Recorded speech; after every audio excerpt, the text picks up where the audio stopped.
dollar cost averaging usually doesn't work. But almost every advisor I know sticks to this, right? And you're saying, well, does it really not work? Well, there's Morningstar research, and I can point you to the link here, right? And they say in between, depending on the scenario, 60-40 versus equities, 10 to 30% of the time, sometimes just 10% of the time, dollar cost averaging will work at all, provide any better return, which means 90 to 70% of the time, dollar cost averaging is actually going to give you a lower return than a lump sum investment strategy. So most of the time, this strategy fails, yet advisors all across the board continue to use it. And I heard a great call this morning with our investments team talking about this, and this what I thought was amazing. I've had advisors say, well, 2020 has been crazy. Of course we should be dollar cost averaging in 2020. Guess what? Did it work in 2020? The answer is actually no, it didn't. When you look at an equity portfolio, if you were going to invest in equities at the beginning of the year, lump sum it or dollar cost average through all of this volatility, guess what happened?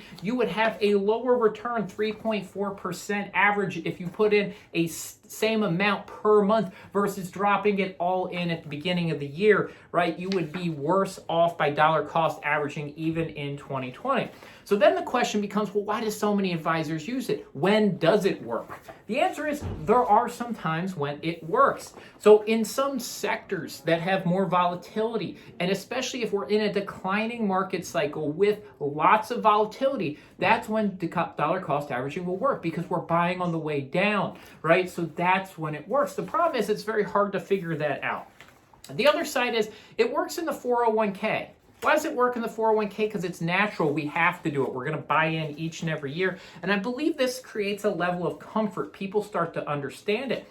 And the biggest reason it works is behavioral benefits, right? It helps reduce that post-investment buyer remorse. So if you put a bunch of money and then the market drops, that's a big risk. I had a great advisor bring that up. The risk of a declining market right after your client invests for a new client is actually probably a bigger risk to you and that relationship, the long-term benefit, than, right, ignoring dollar cost averaging.